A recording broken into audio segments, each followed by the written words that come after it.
So next speaker is Dr. Mehdi Rahimi. He got his PhD from University of Nevada, Reno, under the supervision of Professor Yan Tao Shan. His background is biomedical engineering, so he is really good at processing signals and simulation of the signals. And also he is now recently introduced to the protein structure calculation, integrative structural biology. So he's gonna present Ponderosa packages and integrative structural biology using that package.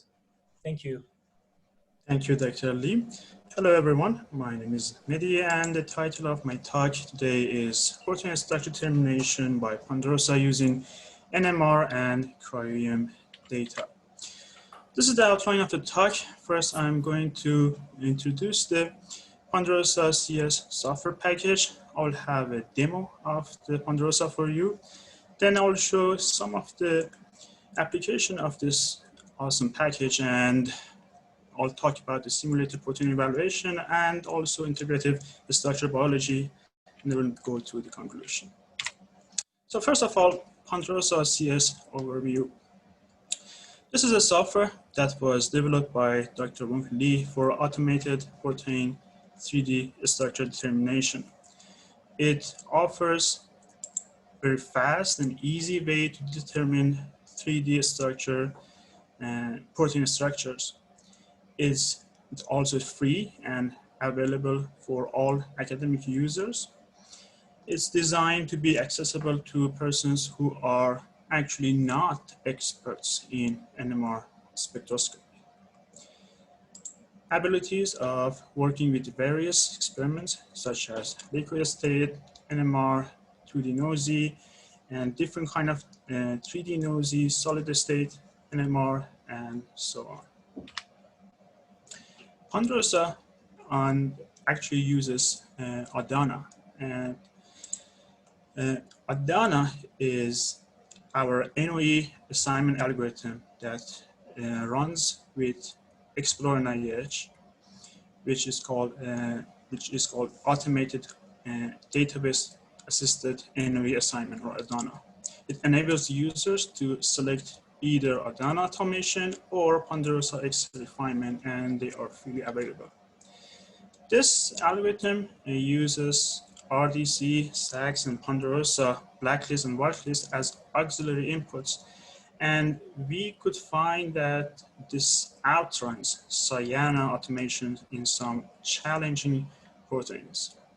Here's an example of that, so you can see the comparison between Adana and Cyana. So for example, for this molecule, we have a wrong tie knot structure here, but Adana was actually successful in getting the correct 3D structure. Another example here, you can see that Adana misaligned inner subunit NOEs, but again, so that was the problem with Cyana, but again, Adana was actually successful in getting the correct 3D structure. So for using Ponderosa, there are inputs and outputs for the program. So for the inputs, you have to give the assignment. There are different options here. You can, for example, use the NMR star file format, or XEZ protein file format, PIP file format, or a SparkWay assignment data table format. And then you need to give the sequence. And there are different options. You can use the 3-letter code with indexes, or the FASTA 1-letter code, or 3-letter or 1-letter in individual lines as a text file. Later, you can give the true space NOE or dipolar information.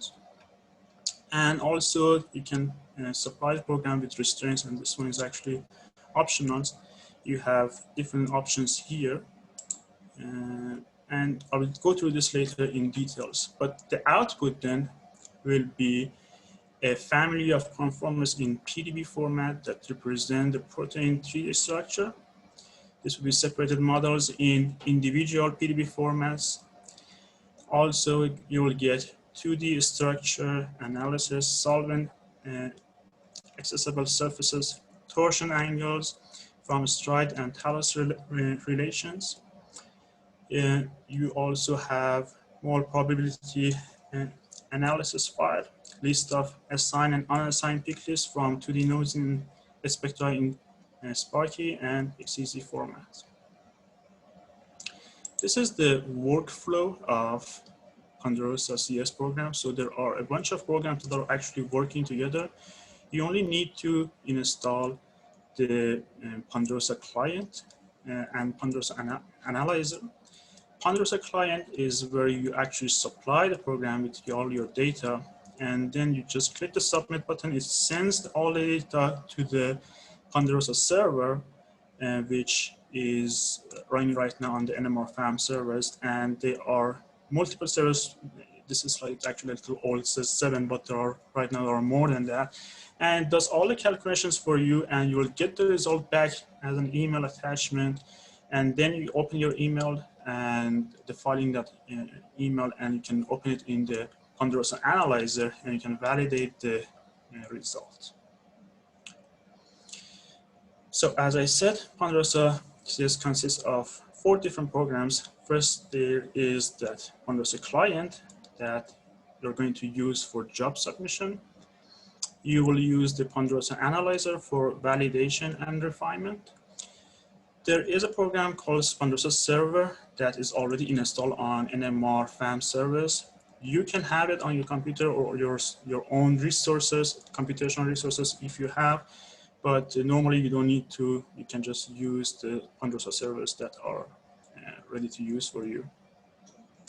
There's also another program, Ponderosa Violation Investigator, that is a simplified distance angle constraints validation program.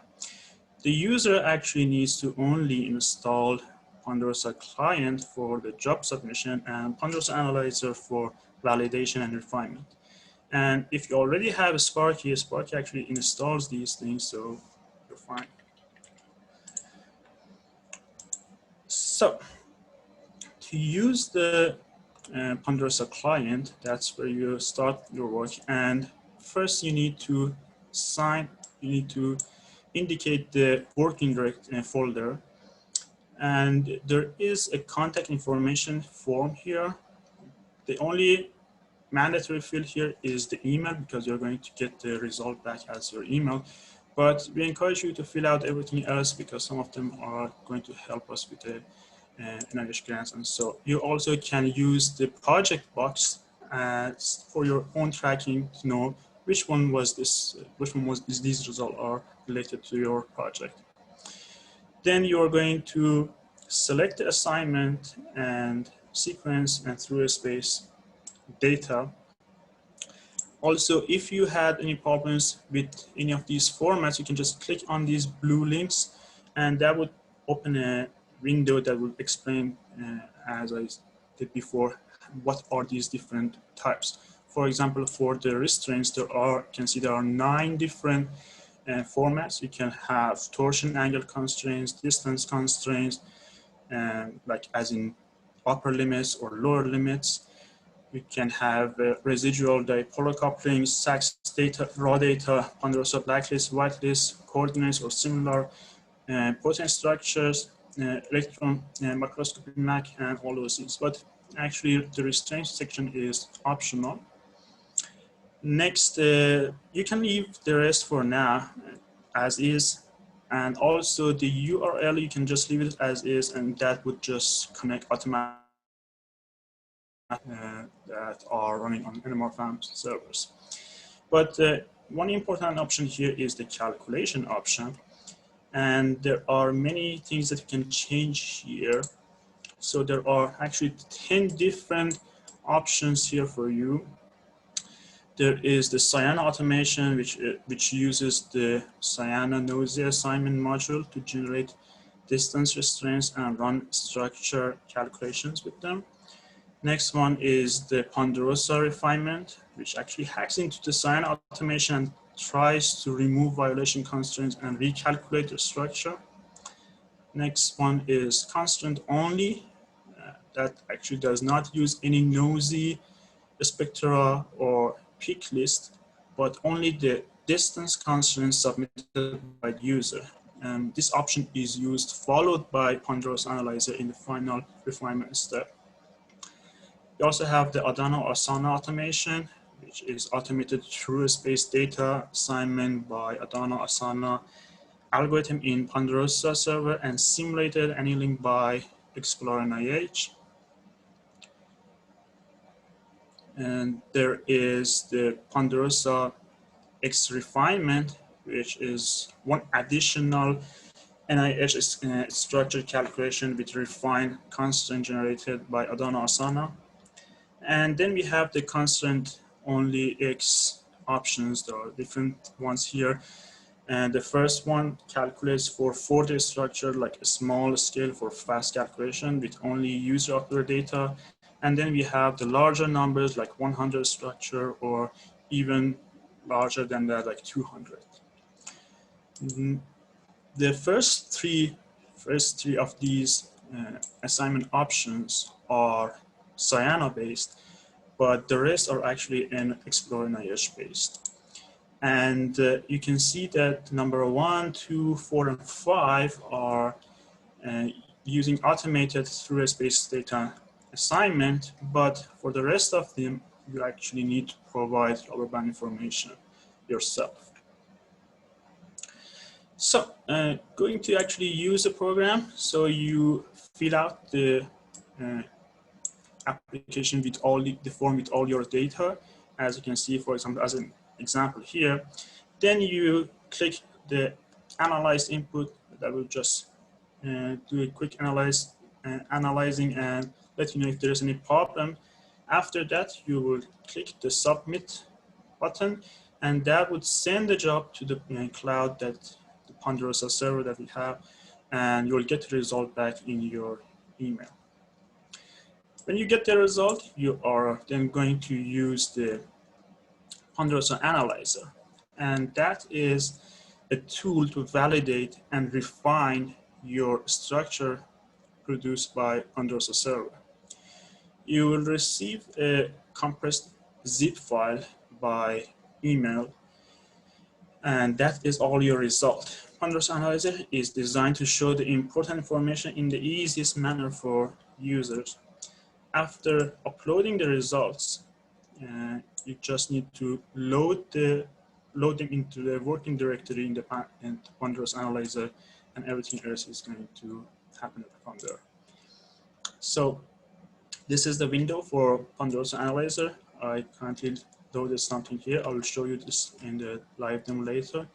And you can see that the grid will show the calculation as the best calculator, which is the structure with the best score or minimum value obtained by the Ponderosa server scoring system. You can see the NOE bar, contact maps, ROM, and everything else here. You can also check and correct distance and angle violations by clicking show validation tools. And that would open these two windows, the distance constant validator and angle constant validator, which can be used to verify the constraint files for the structure. One more thing to note is that there are two different Sparky plugins that you can use. You can use the two-letter code GD, which would open this window, that can help with generating distance constraint. You can also use the two-letter code XF, which will open this window, and that can help you with making the UPL file. And also good to know that you can just use the two-letter code C3, and that would open Ponderosa, and you can just run the Ponderosa from Sparky. Now we'll go to the demo for you. So I've already put the files on the folder that we have for this workshop. Other presenters already told you about. So you can just run Ponderosa client, and I'll go to that folder. So this is the Ponderosa input. I've already put my info here. This is a save file, but in other case, you would need to actually do this yourself. So you fill out your name, your email, and then you would give the assignment, the sequence, and also the true space memory data. You can just, everything you have, you can just upload it here. These files are already on the nmrbox server, so you can just use them. And then you can just select the calculation option, and that would just, you can just do an analyzing and then submit the data to the server. And this is going to take some time. You can see all the results also here.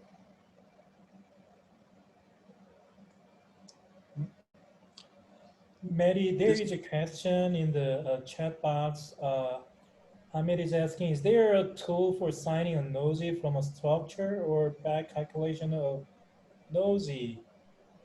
And well, yeah, there is a Sparky plugin. I think this is a Sparky question. So if you go to extension menu and there is I mean, just you can just type AD.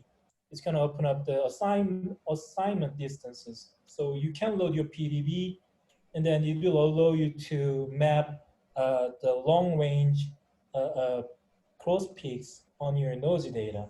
Or there is another way. I mean, you can provide PDB file in the Ponderosa client that Mary is presenting, then that will help nosy assignment as well. Then there is a Paxi Align software. It is also a part of the Sparky. Well, just open the command, find the CF, and then type Paxi. Then you will find Paxi Align, which utilize your structure, and then it'll back simulate the nosy data with it. Great, thank you. Sorry, I don't see the chat window in the, when I'm sharing my screen, I don't see the chat window. Thank you, Dr. Lee, for addressing that. So as you saw, the analyzing was done successfully, and now we are actually ready to submit to the server. I'm not going to do this because it takes some time, so I'm just going to quit this and show you the actual result. Let me just go back here. So this is what would happen when you just press that submit to server. You will get two emails that actually tells you that the server has already got the job and is working on it.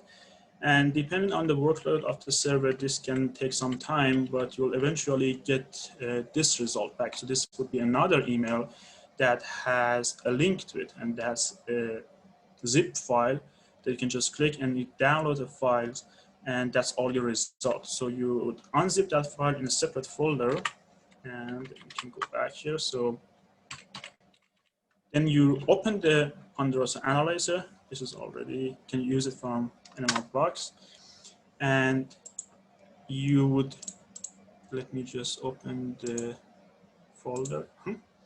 So you would, when you unzip that file, you just navigate to that folder and just use this browse button to set it as your working directory. And you can see that it's also giving you all the information that you have already submitted, the sequence files, the package content, and so far. And this is your best result that you had for this, for honesty of 0.27. And now you have lots of options here. So for example, you can use the NOE bars here, see the NOE bars. You can show Rama, or you have many different reports here that you can choose from. I'm not going through this, every single of these. There are so many different functionalities here.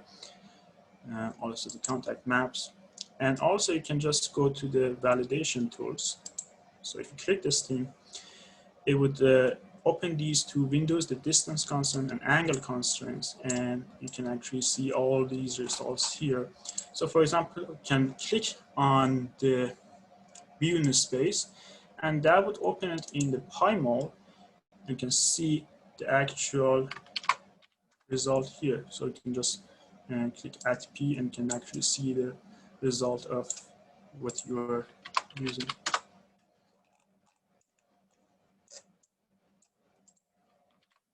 Add P always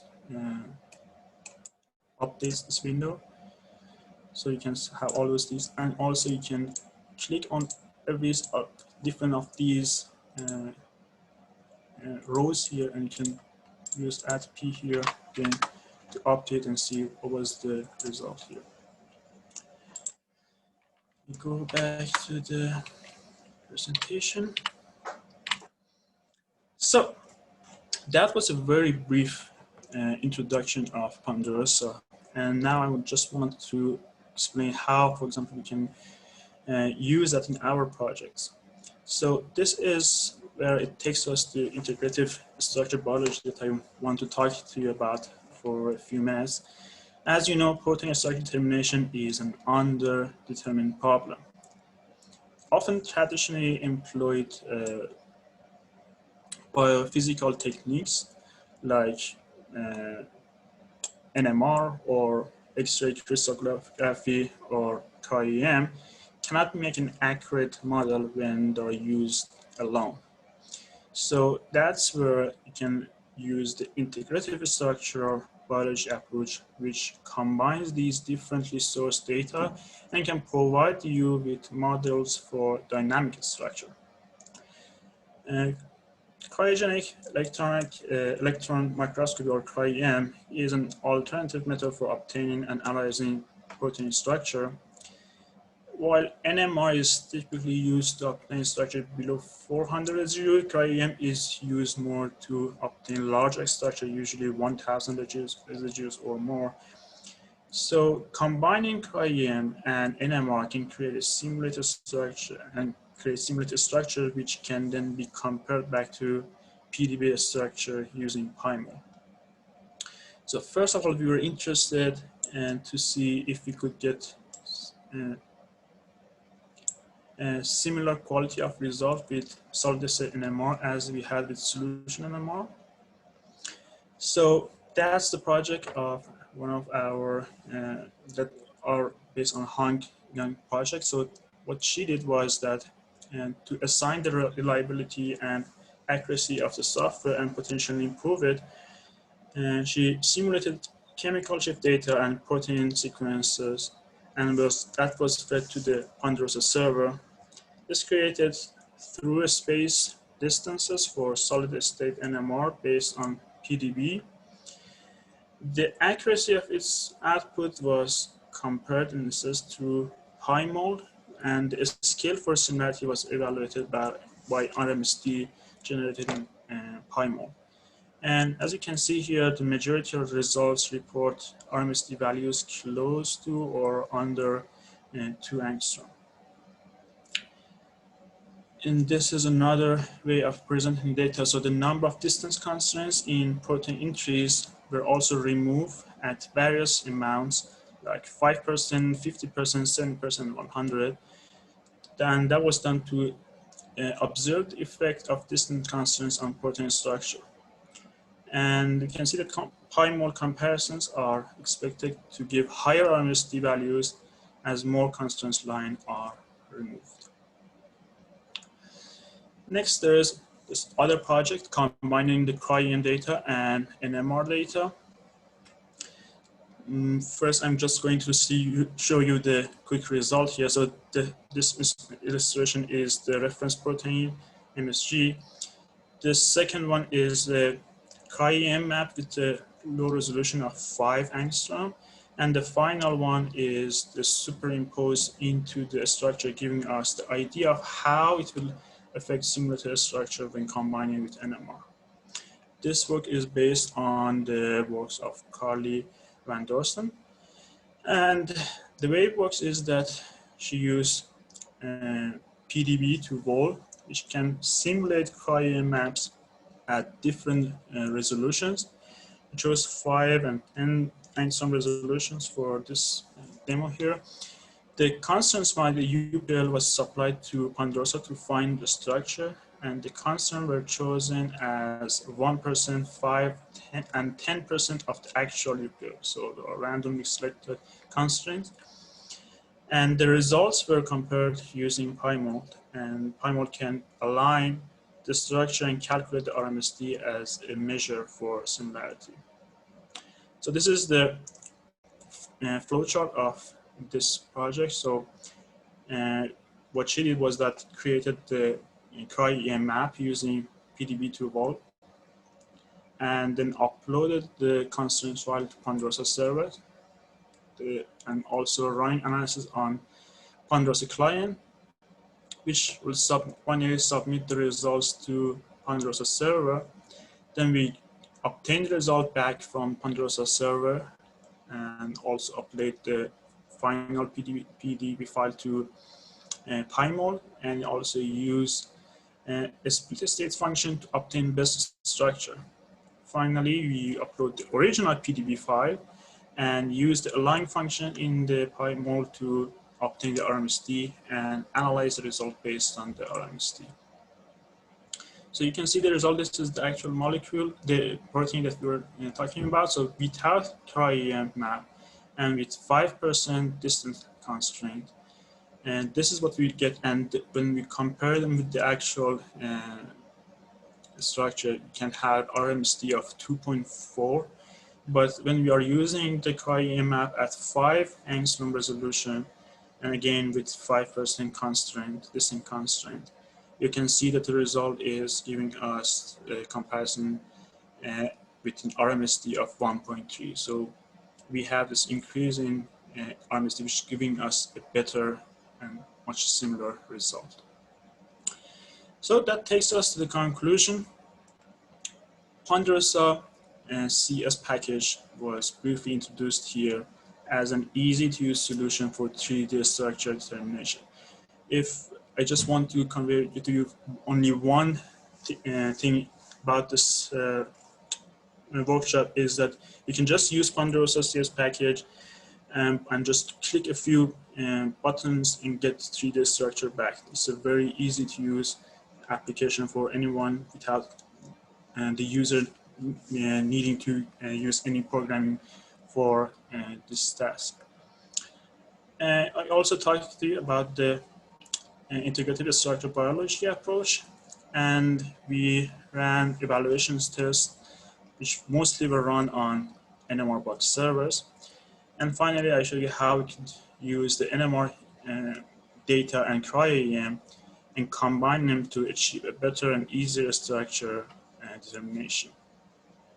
There are many future plans for this project. One of them is just improvements for picking algorithms for raw data, spectra, and there are different methods that we are working on. One of them is wave denoising. Also, we are going to add support for more NMR experiments.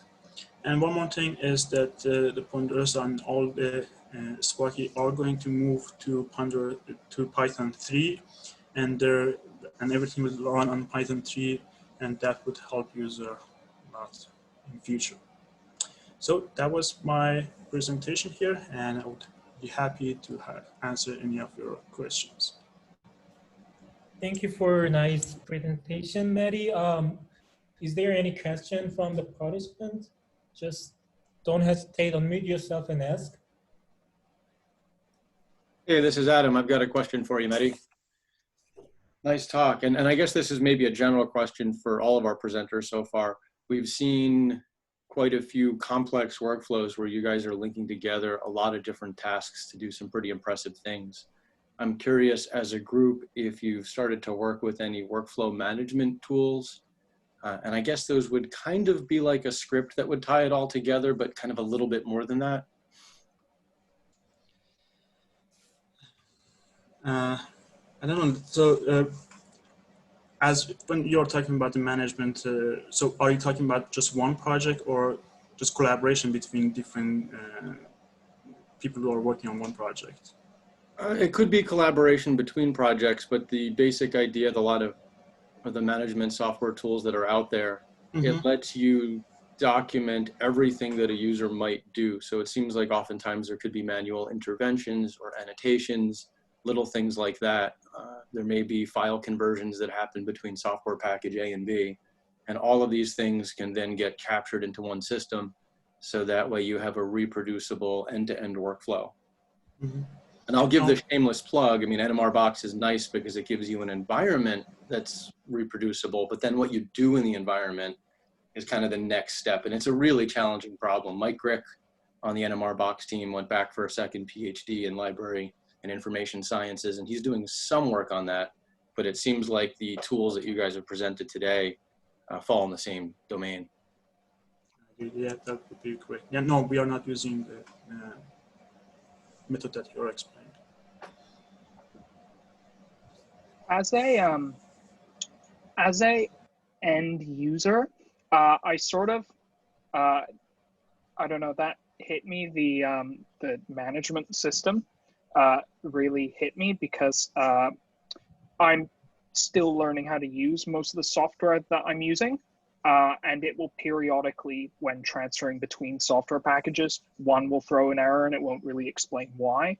And then when it's brought to the next piece of software, it will either keep going with something that is flawed, or it will just throw another questionable error, which is really hard to pin down. I think that would be something worthwhile. I know a few other people in my lab have sort of been scared off by the daunting amount of work that's needed on the computational end. Let me answer a bit about this kind of general concern, because I mean, if you train one student of your group and then that student just graduate at some point and then you immediately lose that capability in your group, right? So that's one of the reasons why we try to put documentations and then make it more automated, user-friendly. And then a YouTube channel that I advertise repeatedly is one of the reasons that I thought about providing it. I mean, one reason was that everybody was asking the same thing over and over again. So I just ended up, okay, rather I just make a video and then send a link. That was the initial thought. And then second thing is that, I mean, it really helps the community. So, I mean, most of the time we use the same tool and then same problem we encounter. But I mean, YouTube is a really great platform that you can teach yourself. And like a workshop that Animal Fam provides and also Animal Box provides, they are recorded and provided as a video. Actually, video and a visual aid is a lot easier to follow than a document. And I will say how many people out there, students, they just read all the documentation for this a piece of software. Let's say Explorer. If you go and grab your tutorial for Explorer, it's like thousands of pages.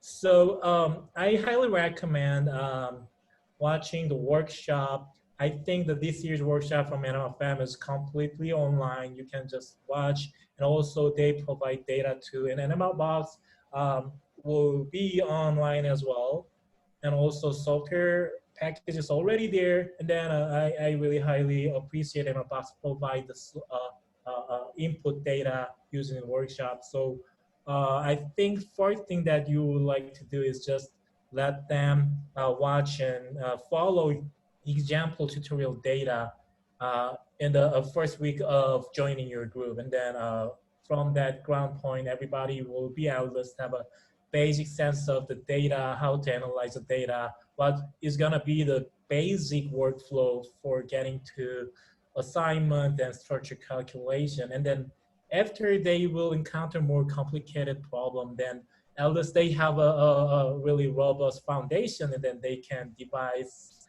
and find a way to break through. That's my opinion. I really appreciate it. I think part of the problem is some of this stuff isn't very well advertised, although I guess that's a little difficult to do.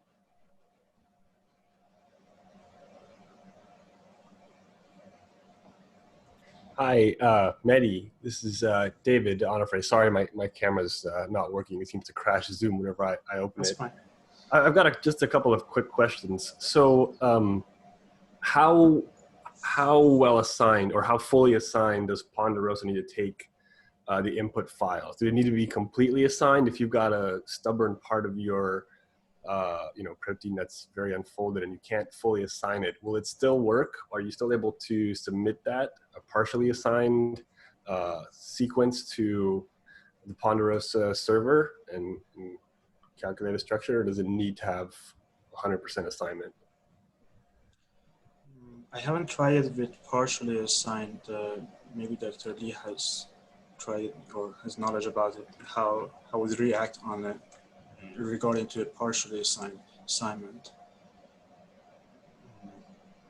Okay, and then my other question was, if you were going to submit it to a local server of the Ponderosa, if the Ponderosa is running on a local machine, would you still use that submission form and then just have it redirect to a different address, or what's the way to do? So you can install that. So first you need to install that Ponderosa server on your system, and the problem is you need some prerequisites for installing that server. So that's why we are putting this on the cloud, because it's hard for normal user to actually run this Ponderosa server and all these programs on their computer.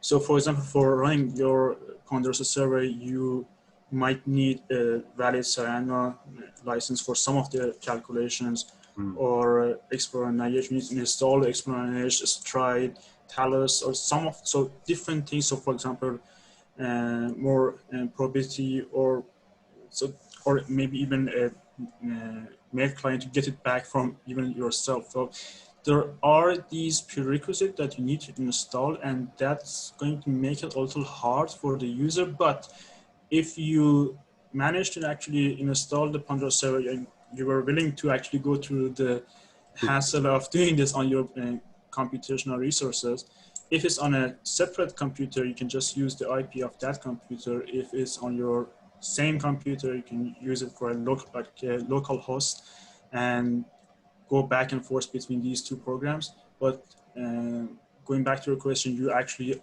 again need to use that Ponderosa client, but you just change the address for the Ponderosa server to your own server. I see. Okay, so there's a little bit of legwork to get it running in the first place. Yeah. Gotcha. One last question. This is more a wild card. So we've worked on proteins here that are very big, and we've done some stuff with NMR, but cryo-EM has been a lot more useful for that, just because of the size and sort of disorder in these proteins. What's the size limit that Ponderosa can take? Have you tried this with proteins that are like, large, like 1,000 residues, something that, you might more well resolve with a cryo structure? Again, because I recently took over this project from someone as already mentioned her name in the slide. I'm not pretty sure how big this would work with.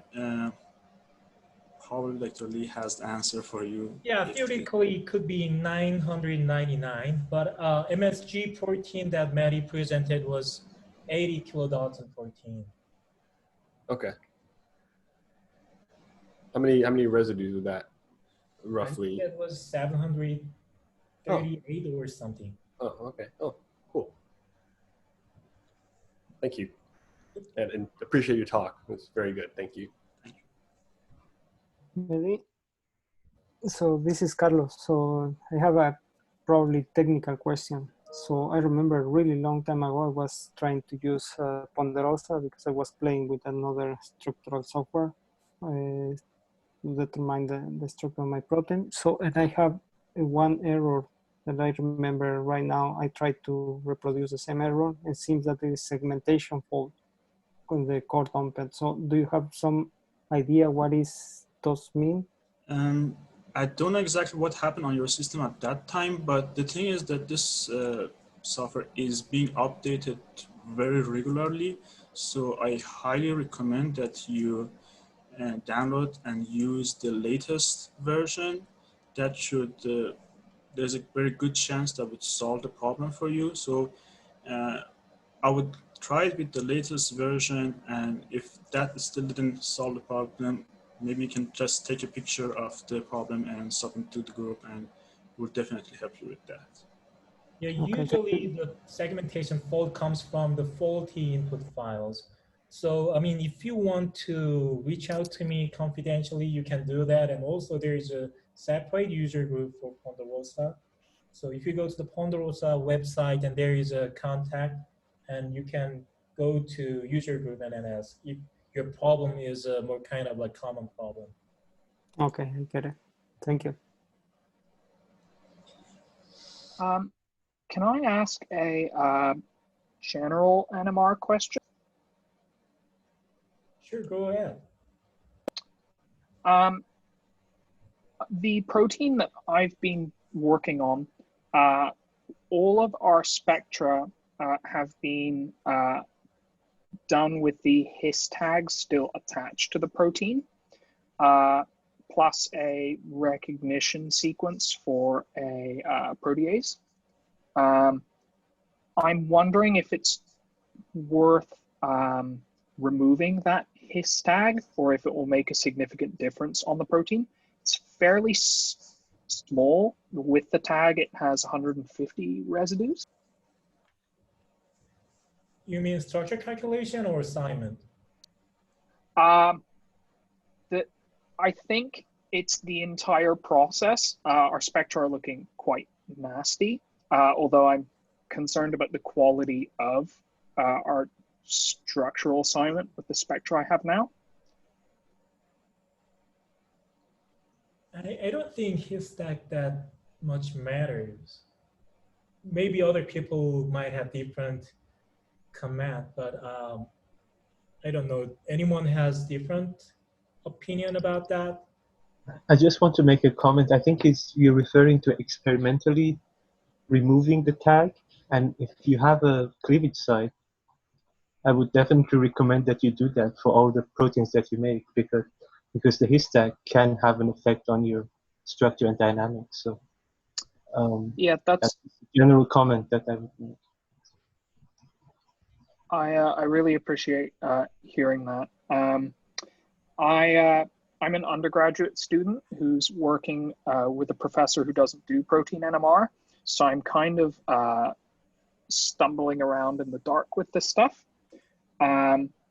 And I've been trying to figure out if removing that tag would have a beneficial effect on our spectrum. Okay, yeah, I usually ignore his tags, and then Ponderosa server will not assign his tag as well. So I really don't care if his tag is still there or not. But I mean, if that really affects your spectral quality, then that could be the problem, I would say. Will the presence of the his tag significantly affect the relaxation rates? Well, it will depend, I think. So if you can remove it, well, why not? You have a bunch of other signals that you have to be concerned. So, I mean, if you can remove it, then why not? If that is not really a difficult procedure. But I mean, if you cannot remove it, you have to deal with it, right? So, so thanks again, Mehdi.